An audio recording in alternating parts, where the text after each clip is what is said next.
सुकून तो बस इन पहाड़ों में है।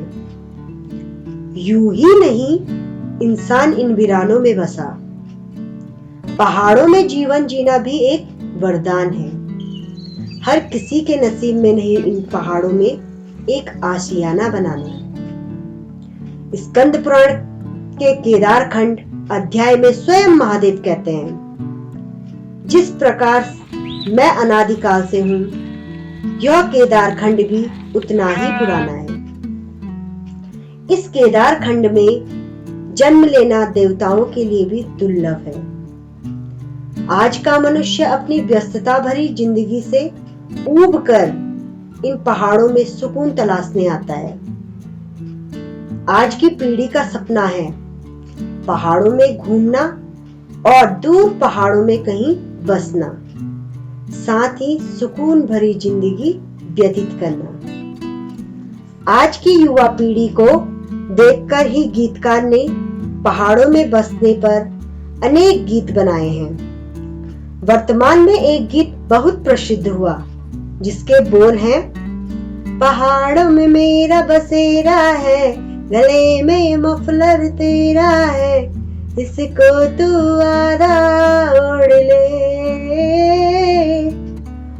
अक्सर मैं भी ये गीत गुनगुनाया करती हूँ, क्योंकि पहाड़ों में मेरा बसेरा है। मेरे आशियाने से भी दूर पहाड़ों पर सुंदर नजारों का आनंद मिलता है। घंटों बैठकर मैं भी इन पहाड़ों और उड़ते बादलों को निहारती रहती हूँ। एक अद्भुत एहसास होता है ये। किसी क्षण ये बादल पूरे नगर को ढक लेते हैं, तो किसी क्षण सुदूर पहाड़ को ढक लेते हैं। एक चलचित्र की तरह ये बादल अपनी छटा बिखेरते रहते हैं और कुछ ही क्षणों में अदृश्य हो जाते हैं। गहरे नीले आसमान के नीचे ये पहाड़ और ये नगर किसी स्वर्ग में होने का एहसास दिलाते हैं।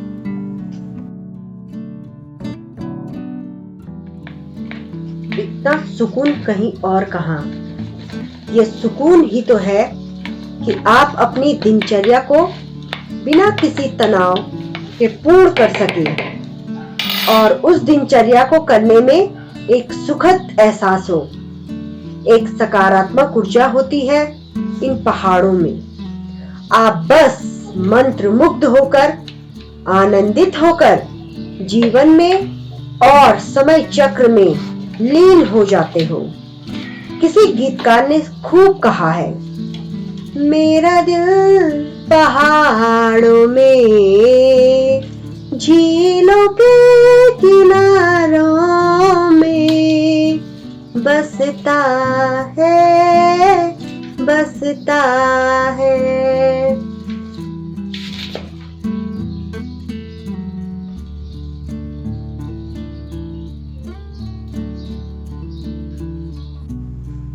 सुकून भरे इन पलों में पौधों की देखभाल करना और उन्हें पानी देना एक आत्मीय सुख प्रदान करता है। पास के बगीचे से आती चिड़िया की चहचहाहट, दूर कहीं से आती कोयल की मधुर ध्वनि और सामने मंदिर से आती हुई घंटियों की आवाज, सब कुछ एक स्वप्न सा लगता है।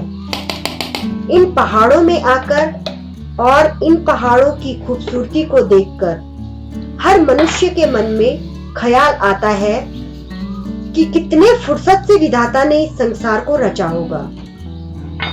उसे उस परम शक्ति का एहसास होता है जिसने इन पहाड़ों, इन नदियों, झरनों, पेड़ पौधों और संसार के समस्त जीवों की रचना की। कृतज्ञ होकर वह इन देवालयों में जाकर नतमस्तक हो जाता है। संसार की विस्मयकारी रचनाओं को देख वह मंत्रमुग्ध हो उठता है और उसके मन में इन पहाड़ों में ही बस जाने का विचार आता है। सांसारिक जीवन की व्यस्तता से वह इतना ऊब चुका है कि सुकून भरे इन पहाड़ों से वह वापस जाना ही नहीं चाहता। क्यों अनादिकाल से ये पहाड़ मानव को आकर्षित करते रहे हैं? आखिर क्यों समस्त सांसारिक सुखों को छोड़ मनुष्य इन पहाड़ों में बसा होगा?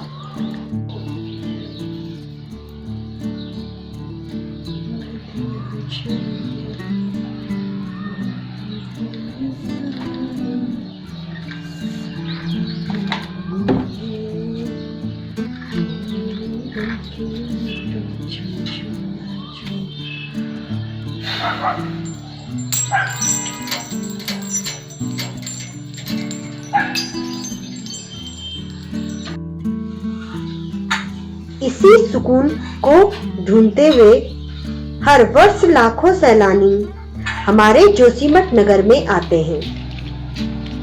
प्रकृति ने बहुत ही फुर्सत से रचना की है इन पहाड़ियों में बसे नगरों की और हरे भरे गांवों की। इन पहाड़ों में सुंदर से गांव बसे हुए हैं। दूर पहाड़ों में घिरते हुए झरने मन को हर लेते हैं मुसाफिर का।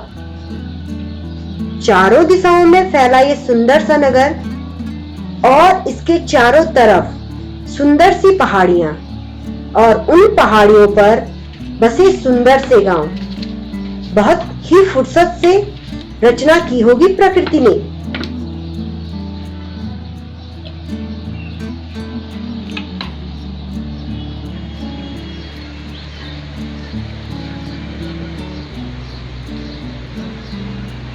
घर के आंगन में सुंदर से खिले हुए फूल सभी को पसंद है।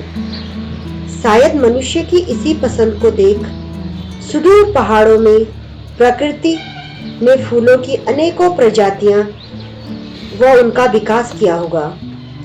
उच्च हिमालयी बुग्यालों के ये सुंदर रंग बिरंगे पुष्प और इनकी मनमोहक सुगंध से प्रकृति प्रेमी सम्मोहित हो जाते हैं।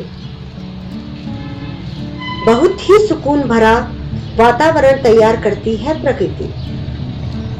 बुग्यालों में फूलों के बीच बैठकर और इनकी सुंदरता को निहारकर मन प्रसन्नचित्त हो जाता है। मानव जिस सुकून को ढूंढ रहा होता है वह सुकून उसे प्रकृति के अद्भुत नजारों के बीच ही मिलता है।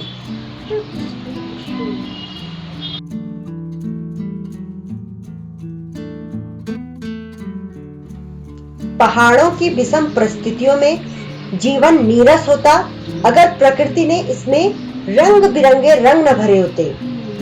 वो मन का सुकून यहाँ न होता अगर प्रकृति ने इन पहाड़ों को सजाया न होता।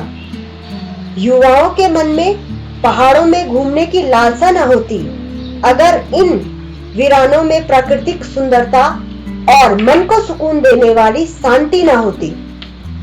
प्रकृति की सुंदरता के ऊपर बहुत से कवियों एवं गीतकारों ने अनेक रचनाएं दी हैं।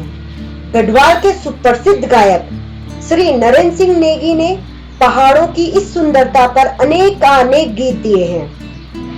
एक गीत है जो हर पीढ़ी गुनगुनाती है।